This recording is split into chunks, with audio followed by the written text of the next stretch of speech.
Hello student, इस video में हम पढ़ेंगे चैप्टर नंबर 9। मेरे पास इंग्लिश की क्लास 5th की बुक है। चैप्टर नंबर 9 का नेम है द बरमूडा ट्रायंगल।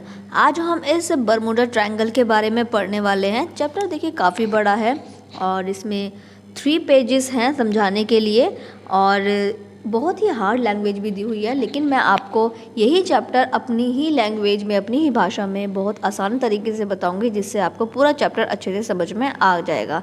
हम लास्ट चैप्टर में चैप्टर 8 तक कंप्लीट कर चुके हैं। लिंक आपको डिस्क्रिप्शन बॉक्स में मिल जाएगा, आप चेक कर लीजिएगा। चैप्टर को शुरू करते हैं बच्चों। चलिए समझते हैं इस चैप्टर को। तो देखिए, जो बरमूडा ट्रायंगल है, सबसे पहले समझते हैं कि ये जो बरमूडा ट्रायंगल है ये क्या है। तो देखिए बच्चों, इस रहस्यमयी जगह, रहस्यमयी मतलब इसमें बहुत सारे राज छुपे हुए हैं। एक ऐसी जगह है जिसका अभी तक भी पता नहीं चल पाया है। तो ये रहस्यमयी जगह की जब हम बात करेंगे, जहाँ कई जहाज, बहुत सारे हवाई जहाज अचानक से गायब हो गए हैं। ये जो बरमूडा ट्रायंगल है, यहाँ पर ये एक ऐसी जगह है जो ट्रायंगल शेप में है और यहाँ पर बहुत सारे जहाज और हवाई जहाज अचानक ही गायब हो गए हैं बिना किसी निशान के। उनका कोई भी नामो निशान जो है नहीं मिला है। इस जगह का नाम है बरमूडा ट्रायंगल। तो देखिए, ये बरमूडा ट्रायंगल है वो कहाँ पर है। यह समुद्र का एक हिस्सा है, यानी कि ये समुद्र का ही एक हिस्सा है, समुद्र में ही है, जो 3 जगहों के बीच में है। जैसे फर्स्ट है बरमूडा,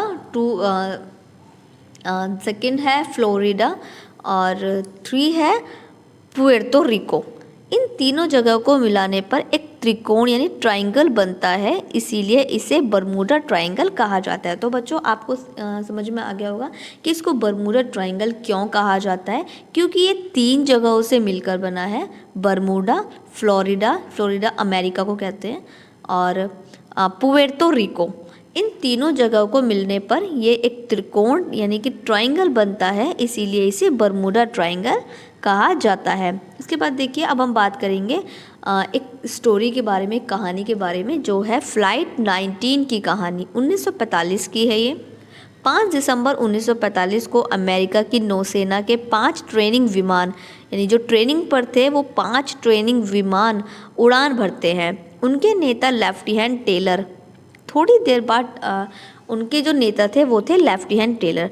थोड़ी देर बाद टेलर ने रेडियो पर कहा, मेरे कंपास ठीक से काम नहीं कर रहा है। यानी जो टेलर है वो बताता है, जो विमान थे जो उड़ रहे थे वो उनको बताता है कि मेरा जो कंपास है वो ठीक से काम नहीं कर रहा है।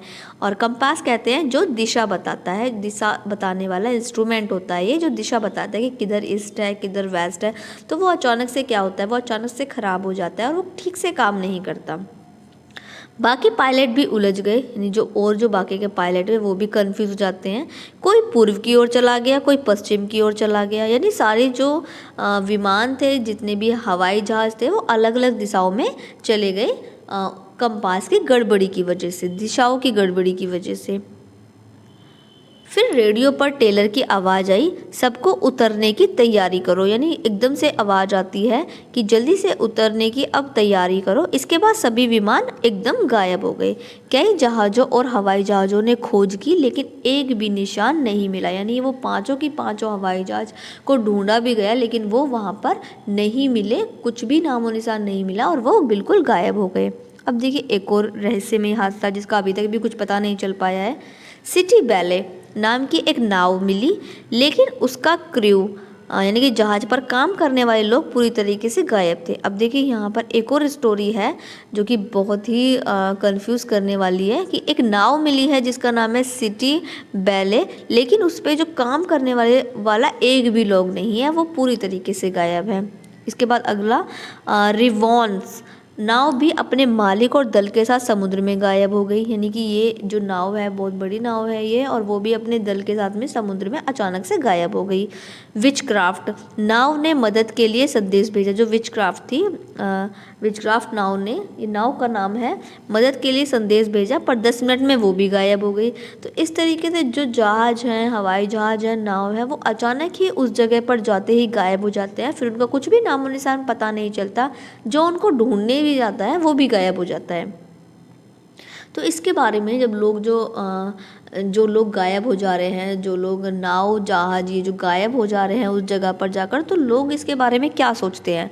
कुछ लोग कहते हैं कि वहाँ पर एलियन है, ये स्पेसशिप आते हैं जो जहाज और हवाई जहाज़ों को खींचकर ले जाते हैं। कुछ लोगों का ऐसा मानना है कि वहाँ पर जो है एलियंस हैं और वो जहाज को और लोगों को खींचकर ले जाते हैं। लेकिन कुछ का मानना है कि वहाँ पर पृथ्वी के अंदर जाने वाला एक बड़ा टनल है, सुरंग है, जो सबको निगल लेता है। यानी कुछ लोग ऐसा मानते हैं कि वहाँ पर उस जगह पर कोई ऐसी टनल है, कोई ऐसी सुरंग है जहाँ पर सभी कुछ वो निगल जाती है।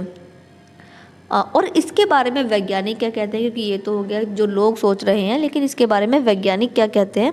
वैज्ञानिक का कहना है कि ये सब बातें कैसी हैं, नेचुरल रीज़न से होती हैं। वहाँ का मौसम बहुत जल्दी बदल जाता है, तेज़ हवाएं और तूफ़ान आते हैं, समुद्री लहरें बहुत शक्तिशाली होती हैं और कभी कभी कंपास दिशा बताने वाला जो यंत्र है वो काम करना बंद कर देता है।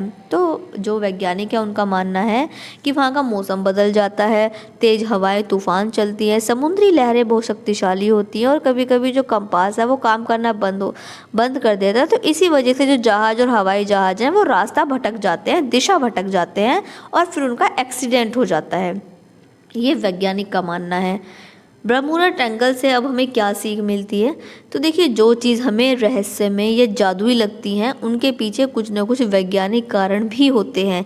इसीलिए हमें डरना नहीं चाहिए, बल्कि सोच समझकर हमें समझना चाहिए। क्योंकि ये जो जितने भी ये गायब हो जा रही हैं, तो इनको अंधविश्वास में ना लें। क्योंकि बहुत से लोग होते हैं अंधविश्वास में ले लेते हैं, तो अंधविश्वास में ना लें। उनके कुछ वैज्ञानिक कारण हैं, क्योंकि उनसे हमें डरना नहीं है, उनके कुछ वैज्ञानिक कारण भी हो सकते हैं। तो देखिए, यहाँ पर हो गया ये चैप्टर कंप्लीट। आई होप आपको ये पूरा चैप्टर समझ में आ गया होगा। मैंने शॉर्ट में बताया है, लेकिन सारी बातें बताई हैं जो चैप्टर में दी हुई हैं, और ये जो मैंने सारी बातें बताई यही चैप्टर में दी हुई हैं। आई होप आपको ये बर्मुडा ट्रायंगल का जो ये रहस्य है, ये जो मिस्टीरियस स्टोरी है, ये आपको समझ में आ गई होगी। इसके बाद कुछ शब्दार्थ दिए हुए हैं। चलो, शब्दार्थ भी मैं आपको एक बार बता देती हूँ, जिससे कि आपको सब कुछ आसान रहे। डिसअपियर का मतलब होता है गायब हो जाना। कंपास होती है एक ऐसा इंस्ट्रूमेंट जो कि दिशा बताता है कि ईस्ट कहाँ है, वेस्ट कहाँ है, जो कि हमारे मोबाइल्स में भी होता है। आजकल जो फ़ोन एंड्रॉयड फ़ोन होते हैं उनमें भी होता है। और ट्रेस का मतलब होता है निशान। क्रू होते हैं जहाज पर काम करने वाले लोग। चिल को कहेंगे डर या ठंडक का एहसास। पैनिक होती है घबराहट। स्नैरी होती है गुस्से में आवाज़ करना। हेज़ है हल्का धुंध। प्रोपेलर है जहाज या हवाई जहाज का पंखा। और डिज़र्टेड है खाली या छोड़ा हुआ। तो ये हो गया है यहाँ पर चैप्टर का एक्सप्लेनेशन कंप्लीट। आई होप आपको बर्मुडा ट्रायंगल के बारे में काफ़ी कुछ समझ में आ गया होगा और अब आप बिल्कुल भी कंफ्यूज नहीं होंगे, क्योंकि सारी चीज़ें मैंने आपको बताई हैं। अब हम करेंगे इसका बुक वर्क में यहाँ पर दिए हुए हैं टिक द करेक्ट ऑप्शन, जो कि मैंने फिल कर दिए हैं। इसके बाद फिल इन द ब्लैंक्स हैं।